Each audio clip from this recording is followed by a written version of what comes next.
Good afternoon all of you. आप सभी का स्वागत है आपके अपने चैनल साइंस दीवाने में। तो कैसे हो आप सभी? आई होप सभी बहुत ही अच्छे होंगे। तो जैसे कि आपकी चल रही थी उपसह संयोजकता, इसमें हमने कल जो आपके पास में समन्वय मंडल के कुछ नियम थे, आयन मंडल के कुछ नियम थे, और जो आपका केंद्रीय धातु आयन के कुछ नियम है। नियम मतलब कि आयुपेशी में इनको किस प्रकार से लिखा जाता है। कुछ एक बड़ी सी टेबल थी आपके पास में, जो मैंने आपको बोला था कि उनको धीरे धीरे आपने लिखना है। ठीक है, तो आपने सबने कर लिया होगा, उम्मीद करती हूँ मैं। तो शायद उम्मीद मेरी जहां तक मुझे लग रहा है आपने बहुत ही कम बच्चों ने लिखा होगा उनको स्क्रीनशॉट। तो भाई सबने बिल्कुल फटाफट चुटकी बजाते स्क्रीनशॉट ले लिया होगा, लेकिन बहुत कम ने अपने नोट्स में बनाए होंगे। ठीक है, तो लिख लेना भाई, जब भी आपको टाइम मिले, जब भी आप फ्री रहे। आज हम इसमें कुछ क्वेश्चन भी देखेंगे, और एक इम्पॉर्टेंट है इसमें आपके पास में समन्वय संख्या और उपसह संयोजन संख्या। ठीक है, इंपॉर्टेंट है ये। जब मैंने 12th का पेपर दिया था, मेरे पे 3 नंबर का आया था, है ना। तो बताओ भाई, क्या मेरे 3 नंबर आए होंगे पूरे पूरे? जल्दी से, ये तो मुझे भी नहीं पता, लेकिन मैंने पूरा सही करा था। ठीक है, तो इजी है भाई, सबसे इजी है समन्वय संख्या वाला। ठीक है, तो देखते हैं हम इसमें। अभी पहले हम थोड़ा सा देखते हैं इसमें। यहाँ पे आयुपेशी नाम इसका, तो निम्न के आयुपेशी नाम लिखिए। ये आपको ऐसे ही क्वेश्चन देगा भी। ठीक है, ये आपका बोर्ड का क्वेश्चन ऐसे ही आएगा, और ये देगा आपको ठीक 2 नंबर का। ठीक है, तो पहले तो सबसे पहले इसमें एक धनायन धनावेशित, चाहे वो आयन मंडल में है चाहे वो समन्वय मंडल में है, आपने फाइंड आउट करना है कौन सा होगा। तो ये तो सबसे इजी है ना। तो K3 है, इसका मतलब क्या हो जाएगा, जो पोटेशियम है यही क्या होगा आपका धनावेशित होगा। तो इसको हम लिखते हैं पोटेशियम। क्या लिखते हैं भाई, इसका आयुपेशी नाम में क्या आ जाएगा आपका, पोटेशियम। ठीक है, पोटेशियम। फिर उसके बाद क्या करते हैं, उसके बाद हम लिगेंड्स देखते हैं। अगर आपके पास में लिगेंड धनावेशित या उदासीन होगा तो Fe को आयरन लिखेंगे। अगर ऋणावेशित होगा तो Fe को हम क्या लिखेंगे, फेरेट लिखेंगे। ठीक है, तो यहाँ पे आपके पास में पोटेशियम है। क्लियर? देन क्या है, साइनाइड है, लेकिन कितने हैं, 6। तो क्या लिखेंगे, पोटेशियम हेक्सा। ठीक है, क्या आ जाएगा आपके पास में, पोटेशियम हेक्सा। और उसके बाद में क्या आ जाएगा, साइनेट, सॉरी, अच्छा हाँ, एक और चीज, अगर वो CS के अंदर है तो साइनेटो पढ़ेंगे। क्या पढ़ेंगे, साइनेटो। ठीक है, साइनेटो, वरना हम क्या लिखते हैं, साइनेट लिखते हैं, है ना। अब क्या आ जाएगा, पोटेशियम हेक्सा साइनेटो, और फिर क्या आ जाएगा, Fe, आयरन। ठीक है, तो आयरन है, इसका मतलब क्या है भाई, Fe। तो क्या लिखेंगे इसको, इसको लिखेंगे फेरेट। क्यों लिखेंगे फेरेट, कोई मुझे बता सकता है? क्योंकि यहाँ पे जो आपका Fe है वो एक CMI है, सेंट्रल मेटल आयन है, जो लिगेंड से जुड़ा हुआ है, और इसका जो लिगेंड है वो ऋणावेशित है। क्लियर? ओके, तो यहाँ पे क्या आ जाएगा आपके पास में, पोटेशियम हेक्सा साइनेटो फेरेट। आगे हम इसमें देखते हैं कि हमने आपके पास में जो फेरेट है इसकी ऑक्सीकरण संख्या निकालनी है, फिर रोमन अंक में लिखनी है। ठीक है, तो क्या आ जाएगा आपके पास में, यहाँ पे पोटेशियम में क्या है, 3 है, तो यहाँ पे 3 इंटू क्या आ जाएगा, +1। ओके, Fe का निकालेंगे x प्लस, साइनेट का क्या होता है आपके पास में, -1 चार्ज होता है, तो यहाँ पे -1 इक्वल्स टू 0। तो ये आ जाएगा आपके पास में 3 + x - 6 इक्वल्स टू 0, और x इक्वल्स टू क्या आ जाएगा आपके पास में 3। इसका मतलब जो यहाँ पे फेरेट है, इसकी जो ऑक्सीकरण संख्या है वो 3 है। तो यहाँ पे रोमन अंक में आप क्या लिख देना, 3, इस प्रकार से आप लिख लेना। क्लियर हो गई बात? तो जिसको अगर पोटेशियम, सॉरी, जिसको अगर ऑक्सीडेशन नंबर नहीं आता निकालना, तो अच्छी बात नहीं है, ये सीख लेना। ठीक है, क्लियर हो गई बात? तो यहाँ पे लिख लेना आप, ये क्या है, ये Fe की आयन संख्या है, Fe की ऑक्सीडेशन, ठीक है, नंबर। क्लियर हो गई बात, यहाँ पे समझ गया आप? ठीक है, इस प्रकार से इसका देखते हैं हम यहाँ पे, ये भी इंपॉर्टेंट है आपके पास में। ठीक है, क्या है भाई, यहाँ पे आपके पास में क्या है, CrEn2 NO2 NO2 2H2। ठीक है, इंपॉर्टेंट है, नाम इसी प्रकार से आएंगे। ये तो इजी है, इतना इजी 1-2 आ सकता है आपके पास में, इजी बहुत, थोड़ा बहुत इजी आ सकता है, लेकिन एक इजी देगा तो एक टफ देगा, है ना। तो देखो, सबसे पहले आपने यहाँ पे फाइंड आउट करना है कि आपके पास में सेंट्रल मेटल आयन कौन सा है। तो क्रोमियम Cr, ठीक है, ये क्या है आपका सेंट्रल मेटल आयन है। ठीक है भाई। दूसरी चीज मैंने बोला था आपके पास में जो लिगेंड होते हैं अगर उनपे पहले ही आपका डाई ट्राई का यूज होता है तो उन्हें हम अगर 2 होगा तो 20 लिखेंगे, 3 में ट्रिस लिखेंगे, 4 में टेट्रा, 5 में पेंटा, इस प्रकार से हम उनको लिखते हैं। तो यहाँ पे आपके पास में क्या आ जाएगा EN2। EN क्या है भाई, फटाफट से बताओ। ये होता है आपके पास में 1,2 डाई अमीन इथेन। ओके, तो ये हो जाएगा, क्या लिखोगे, सब लिखोगे BIS। क्यों? क्योंकि जो EN है इसमें क्या है, इसके सफिक्स में 2 है। ठीक है, फिर लिखेंगे EN का नाम लिखेंगे, क्या होता है आपके पास में 1,2, फिर क्या आ जाएगा डाई, फिर आपके पास में क्या आ जाता है अमीन, देन आपके पास में क्या आ जाएगा इथेन। इतना समझिए। आगे आगे आगे क्या है आपके पास में, यहाँ पे आगे क्या है देखो। ठीक है, इतना लिख लिया। आगे क्या है आपके पास में NO2 है। ठीक है, आगे आपके पास में क्या है NO2 है, और NO2 आपके पास में कितने हैं, 2 है। ठीक है, 2 NO2 हैं आपके पास में। ठीक है, यहाँ पे 2 आ जाएगा। ठीक है, यहाँ पे आपके पास में क्या आ जाएगा, 2 आ जाएगा। ठीक, तो ये क्या आ जाएगा, 2 आ जाएगा। तो यहाँ पे आप क्या लिखोगे, ये आ जाएगा डाई नाइट्रेटो। ठीक है, डाई नाइट्रेट, और उसमें क्या लगा दो आप, ई को हटा के ओ लगा देना। ठीक है, तो ये हो जाएगा आपके पास में नाइट्रो। क्लियर हो गई बात। ठीक है, आगे जो CR है इसमें ये क्या है, बहुदंतुर लिगेंड है, सॉरी उभय दंतुर लिगेंड से जुड़ा हुआ है, जिस कारण यहाँ पे आपका जो CR है इसमें एक तत्व जो जुड़ा होगा वो उसमें क्या आ जाएगा आपके पास में, उसका संकेत आएगा। ठीक है, तो संकेत में आपके पास में क्या आ जाएगा, ये आएगा आपके पास में N क्रोमियम।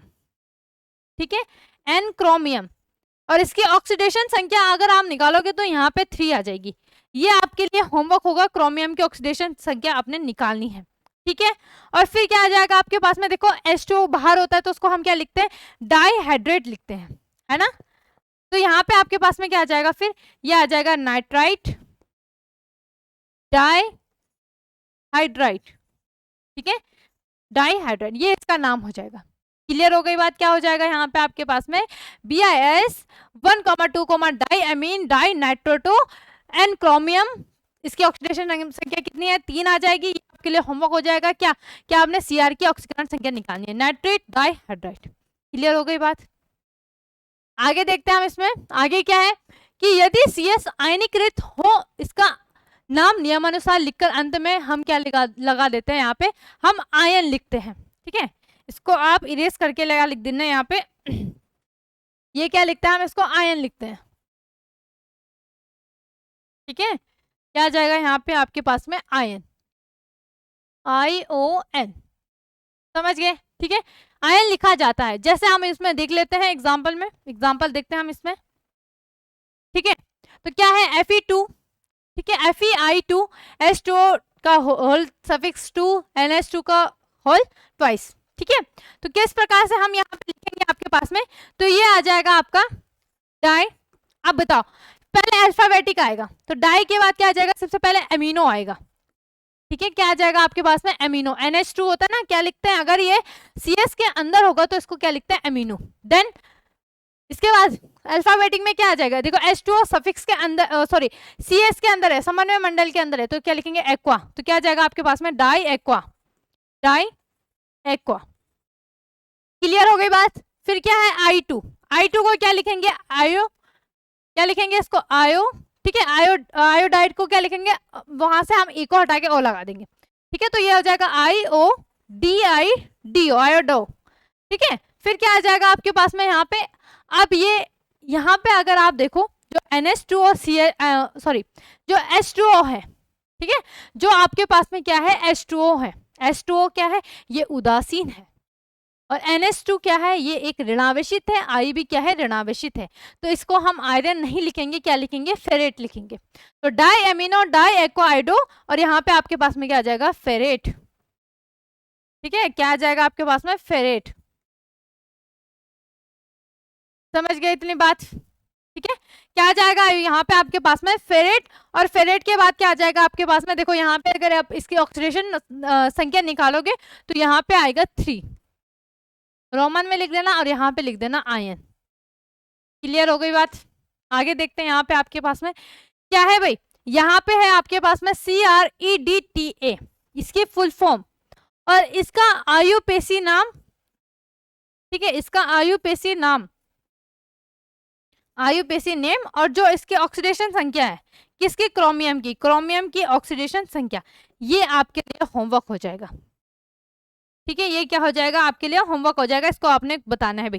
ठीक है, दोनों ही आपके पास में क्या हो जाएगा, होमवर्क हो जाएगा, इसको आपने मुझे बताना है। ठीक है, इसको आपने मुझे यहाँ पे बताना है कि क्या होगा। क्लियर हो गई बात, ये क्या हो जाएगा आपके पास में यहाँ पे होमवर्क हो जाएगा।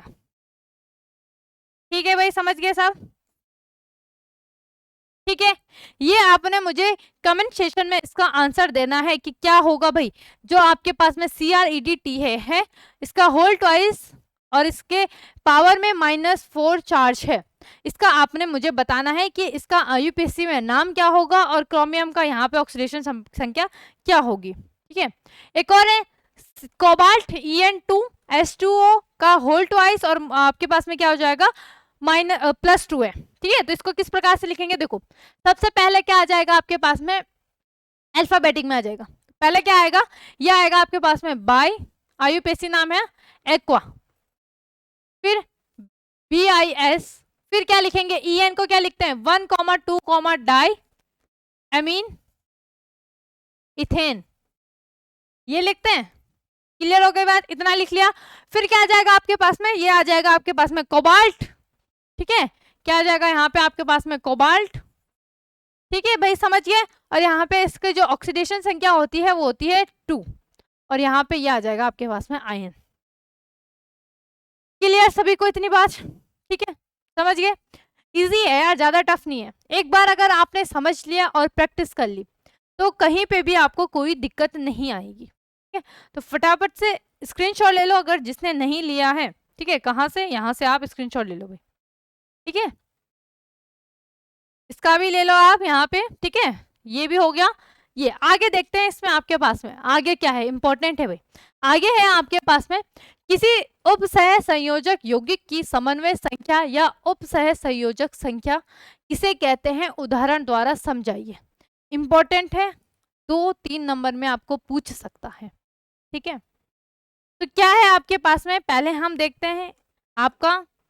ठीक है, अच्छा एक और चीज, यहाँ पे जो समन्वय संख्या या उपसह संयोजक संख्या है दोनों ही एक है, एक ही है, एक ही को बोलते हैं। ठीक है, जैसे आपका नाम, आपका जो निक नेम होगा, ठीक है, वो अलग होगा और जो आपका रियल नेम होगा वो अलग होगा, है ना, कुछ इस प्रकार से आप समझ लो। ठीक है, तो किसी उपसह संयोजक यौगिक में एक केंद्रीय धातु आयन क्या हो गया आपके पास में, CMI, सेंट्रल मेटल आयन, अपने सभी लिगेंड के साथ, ठीक है, अपने सभी लिगेंड के साथ क्या बनाता है, उपसह संयोजक बंध बनाता है।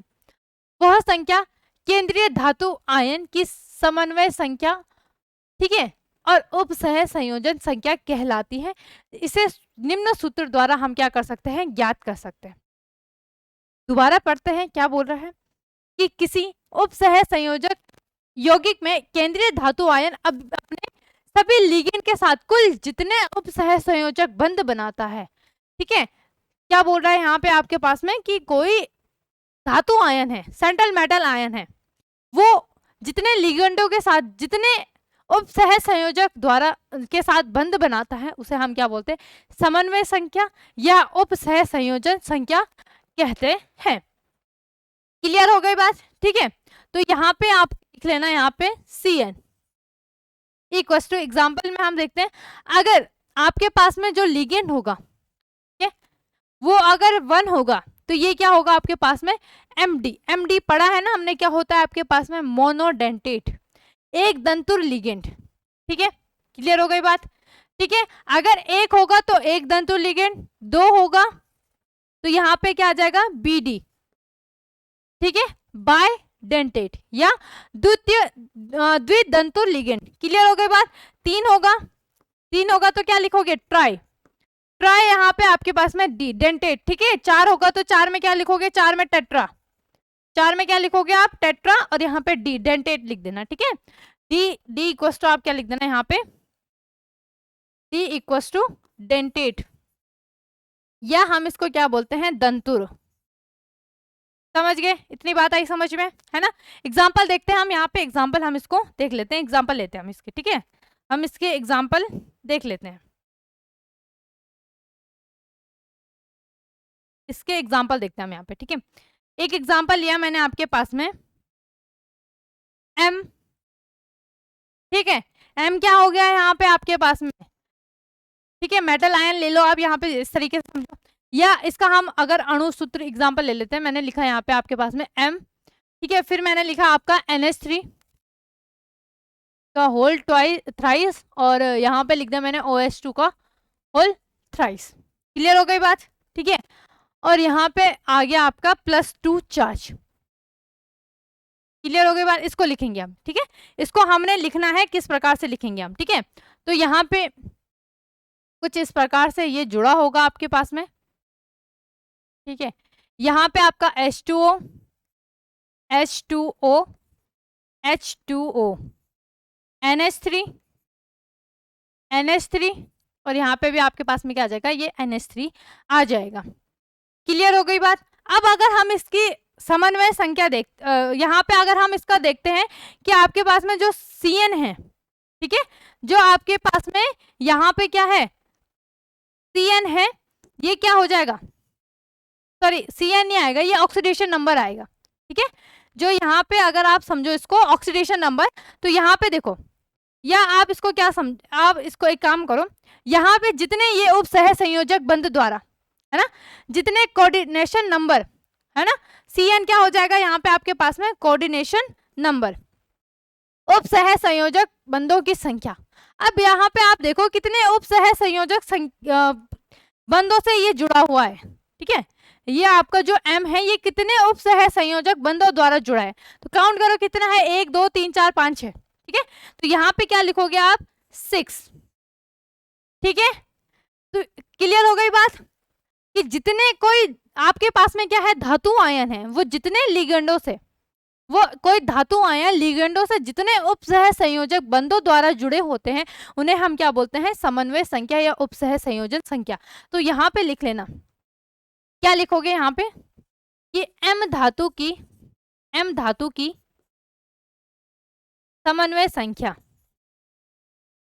या कोऑर्डिनेशन नंबर, ठीक है, समन्वय संख्या। तो यहाँ पे क्या हो जाएगी, ये हो जाएगी आपके पास में 6। क्लियर हो गई बात, समझ गए।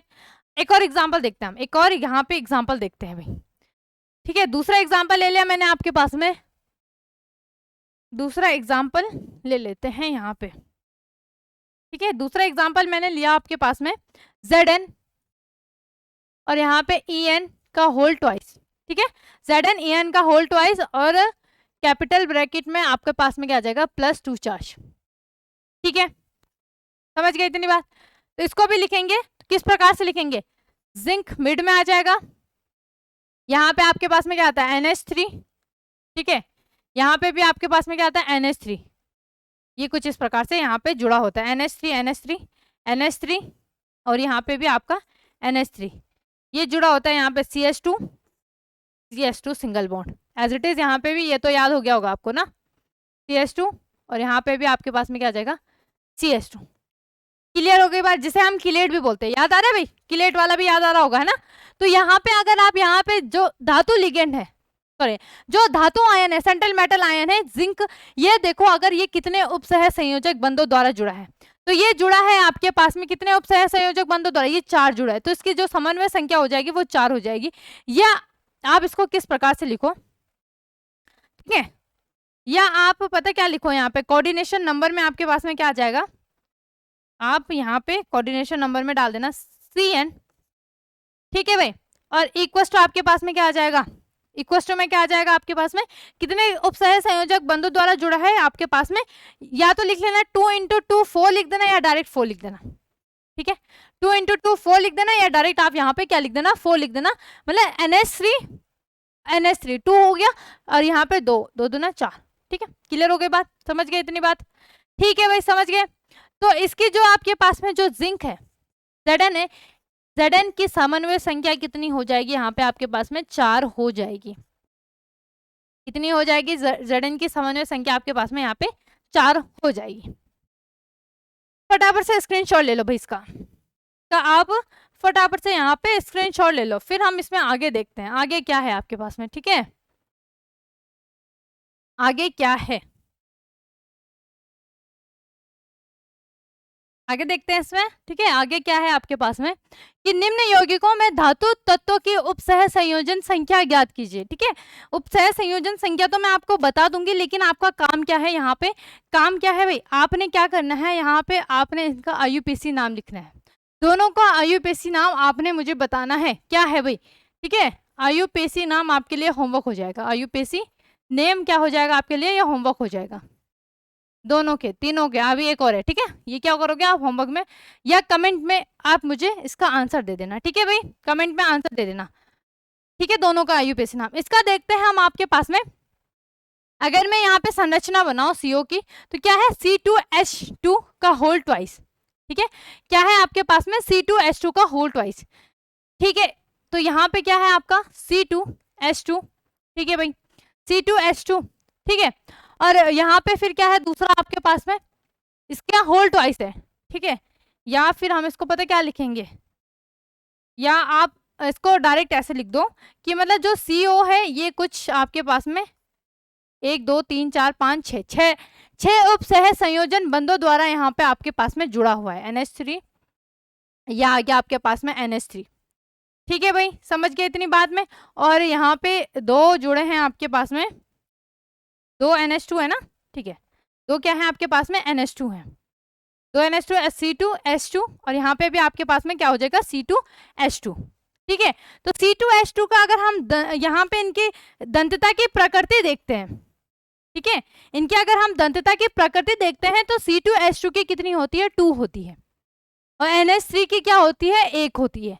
तो उस हिसाब से अगर हम देखें तो यहाँ पे इसके अगर हम कोऑर्डिनेशन नंबर निकालते हैं तो ये हो जाएगा आपके पास में C2H2 की कितनी होती है, 2 होती है, तो 2 × 2, क्लियर हो गई बात। इसी प्रकार से जो आपका NH3 है इसका होता है आपके पास में 2 × 1, ठीक है। तो यहाँ पे जो आपका कोबाल्ट होगा इसकी समन्वय संख्या कितनी हो जाएगी आपके पास में, 6 हो जाएगी, क्लियर हो गई बात। इसी प्रकार से अगर आप Fe ग्लाइक 2 का देखोगे C2H2, ठीक है, और होल ट्वाइस है आपके पास में, ठीक है, यहाँ पे ये होल ट्वाइस आएगा, ठीक है, प्लस का। तो अगर आप इसका देखोगे तो इसका भी एज इट इज है, ठीक है। इसका होता है आपके पास में 2 + 2, सॉरी 2 × 2, ठीक है। क्या होता है आपके पास में 2 × 2, ये Cn हो गया किसका, आयरन का, प्लस आपके पास में क्या हो जाएगा 2 × 1 H2O का क्या होता है, 1 होता है। तो ये हो जाएगा आपके पास में दंतता, इसकी दंतता की बात की जा रही है, लिगेंड की प्रकृति की, 6। तो दोनों की समन्वय संख्या क्या हो जाएगी आपके पास में, 4 + 2 6 हो जाएगी। आईयूपीएसी नाम दोनों का आपने लिख लेना है, ठीक है। आईयूपीएसी नाम आपने दोनों के लिख लेने हैं, इंपॉर्टेंट है, ठीक है। और ये तो इसकी तो आपने समन्वय संख्या, ठीक है, समन्वय संख्या ये भी निकालनी है, और आईयूपीएसी नाम भी आपने मुझे बताना है, आईयूपीएसी नेम भी आपने मुझे कमेंट सेशन में दोनों का आंसर देना है कमेंट में, ठीक है। आंसर इन कमेंट, ठीक है, कमेंट में इनका क्या कर देना आपने, आंसर कर देना है, ठीक है। क्लियर हो गई बात। आगे देखते हैं यहाँ पे, आगे क्या है आपके पास में, उपसह संयोजक यौगिक में कुल कितने प्रकार की समावयवता संभव है उनके नाम लिखिए, ठीक है। तो यहाँ पे आपके पास में वर्गीकरण की कुछ यहाँ पे टेबल बनाऊंगी, तो अच्छे से उसको ध्यान से देख लेना भाई, ठीक है। पहले जब 2 या 2 से अधिक उपसह संयोजन यौगिकों के अणुसूत्र समान होते हैं किंतु उनके गुण धर्मों में असमानता पाई जाती है, इसे उपसह संयोजक यौगिकों में समावयवता कहते हैं, आइसोमेरिज्म।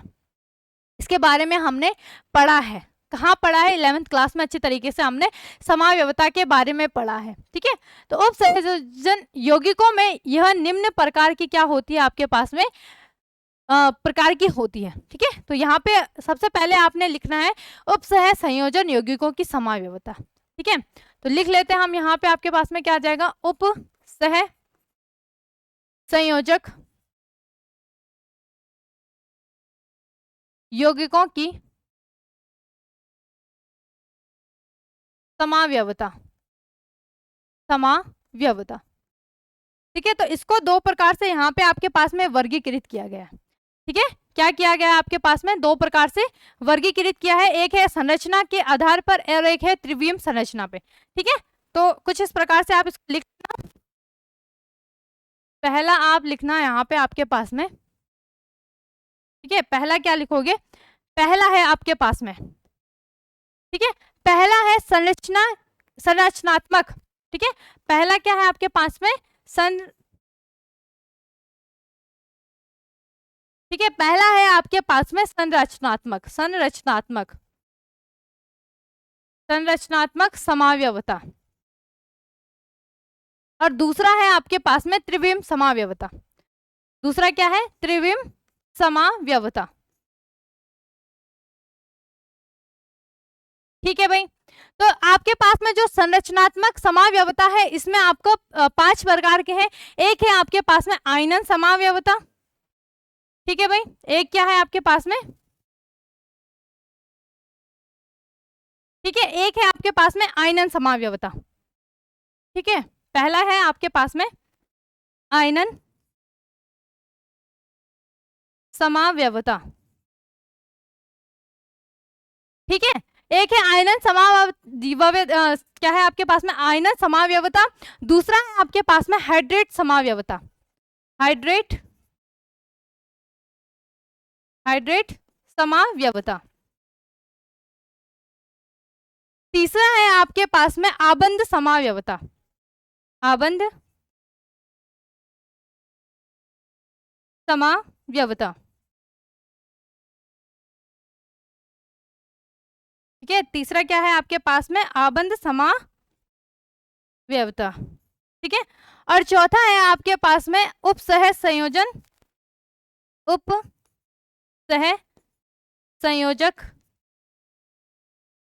समावयवता। ठीक है, समझ गए? पांचवा है आपके पास में लिगेंड समावयवता। लिगेंड समावयवता, इन सब के बारे में बिल्कुल डेफिनेशन के साथ हम पढ़ेंगे। त्रिविम में आ जाता है, एक आता है आपके पास में ज्यामितीय समावयवता। ठीक है, त्रिविम में आपके पास में क्या आ जाता है? एक आता है आपके पास में ज्यामिति। ठीक है, एक आता है आपके पास में ज्यामितीय समावयवता, और एक आता है आपके पास में प्रकाशिक समावयवता। प्रकाशिक समावयवता। ठीक है, तो इन 7 समावयवताओं के बारे में हमने अच्छे तरीके से पढ़ना है। तो पहले हम यहाँ पे देख लेते हैं आपके पास में आयनन समावयवता के बारे में कि आयनन समावयवता क्या है आपके पास में। ठीक है, तो क्वेश्चन किस प्रकार से पूछेगा आपको कि उपसह संयोजन यौगिकों में आयनन समावयवता को समझाइए। तो जब 2 या 2 से अधिक जटिल यौगिकों का अणु सूत्र समान होता है किंतु जटिल यौगिक में उनके आयनन व्यवहार में असमानता होती है, इसे हम क्या बोलते हैं? आयनन समावयवता कहते हैं। क्लियर हो गई इतनी बात? एग्जांपल देख लेते हैं, एग्जांपल से ज्यादा अच्छे से आपको क्लियर हो जाएगा। ठीक है, तो यहाँ पे मैंने एग्जांपल लिया आपके पास में क्रोमियम CrH2O का होल ट्वाइस। ठीक है, फिर क्या है आपके पास में NH3 का होल ट्वाइस Cl2, और यहाँ पे आपके पास में क्या ले लिया? NO2। क्लियर हो गई बात? अब हमने इसका क्या करना है? आयनन करना है। इसको आप एग्जाम्पल में लिख लेना। ठीक है, इसका हमने आयनन करना है यहाँ पे। ठीक है, तो ये हो जाएगा आपका। देखो, आयनन करने पर आपके पास में जो क्लोरीन है वो क्या हो जाएगा? यहाँ से पृथक हो जाएगा, H2O। फिर आपके पास में क्या आ जाएगा? NH3 का होल ट्वाइस Cl2, और यहाँ पे आपका क्या हो जाएगा? Na2। ठीक है, तो इसका आयनन देखते हैं हम। यहाँ पे लिख लेना आयनन। ठीक है, तो आयनन होने पर आपके पास में सबसे पहले तो यहाँ पे आपने इसको CS और IS के फॉर्म में लिखना है। ठीक है, समन्वय मंडल और आयनन मंडल के। तो ये हो जाएगा आपके पास में, पहले ये CMI आ जाएगा, सेंट्रल मेटल आयन आएगा, फिर आपके पास में लिगेंड आएंगे। तो ये होगा आपके पास में H2O, क्या आ जाएगा? H2O का होल ट्वाइस, फिर आ जाएगा आपके पास में यहाँ पे NH2। ठीक है, सॉरी NH3। जो H2O और NH3 है ये क्या है आपके पास में? उदासीन है। ठीक है, NH3 का यहाँ पे क्या आ जाएगा आपके पास में? Whole twice. ठीक है, और Cl2, और यहाँ पे आपके पास में क्या आ जाएगा? +2 चार्ज। क्लियर हो गई बात? ठीक है, दूसरा क्या आएगा आपके पास में? यहाँ पे प्लस में लिख देना, ये आ जाएगा आपके पास में Cr, सेंट्रल मेटल आयन आएगा पहले, फिर आपके पास में क्या आ जाएगा? H2O। ठीक है, होल ट्वाइस, फिर क्या आ जाएगा आपके पास में? NH3 का होल ट्वाइस, और यहाँ पे आपके पास में क्या आ जाएगा, जो आपका NO2 बचा था, ठीक है, एनोड क्या है आपके पास में, NO2, यहाँ पे भी NO2 लिख देना, और यहाँ पे भी आपके पास में क्या आ जाएगा, NO2 का, यहाँ पे क्या था आपके पास में, होल थ्राइस आ जाएगा, ठीक है। और यहाँ पे आपके पास में क्या आ जाएगा, ये आ जाएगा आपका, देखो यहाँ पे तो क्या आ रहा है आपके पास में, जो लिगेंड के बाहर है कैपिटल ब्रैकेट में +2 चार्ज आ रहा है, ठीक है। तो जब हमने इसका क्या करा, दोबारा मतलब दो, यहाँ पे ये दो पार्ट में विभक्त हुआ, क्लियर हो गई बात। एक तो आया यहाँ पे CrH2 का होल ट्वाइस, NH3 का होल ट्वाइस और Cl2, दूसरा आया आपके पास में CrH2O का होल ट्वाइस, NH3, और जब हम यहाँ पे दूसरा क्या आया इसके पास में, Cl, क्लियर हो गई बात, Cl2। फिर अगेन इसका क्या करा, आयनन करा, अगेन क्या करा यहाँ पे इसका आयनन करा। तो ये किस प्रकार से विभक्त होगा, ये होगा आपके पास में CrH2O का होल ट्वाइस, और यहाँ पे आपके पास में NH3 का होल ट्वाइस, और ये आ जाएगा आपके पास में NO2, क्लियर हो गई बात।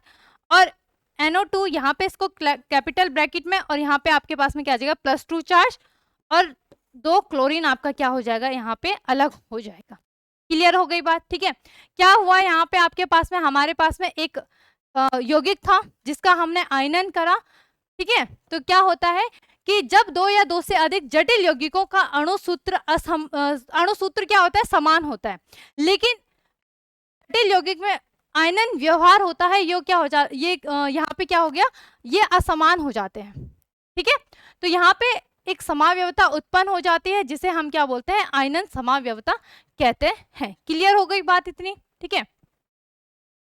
तो आपने क्या करना है, अब जितने भी मैंने आपको यहाँ पे कंपाउंड दिए हैं जिनका IUPAC नाम लिखना है, दूसरी चीज आपने वहां पे क्या देखना है, IUPAC के साथ साथ आपने क्या करना है भाई, उपसह संयोजन संख्या कोऑर्डिनेशन नंबर निकालना है, तो निकाल देना, कमेंट सेशन में आंसर दे देना।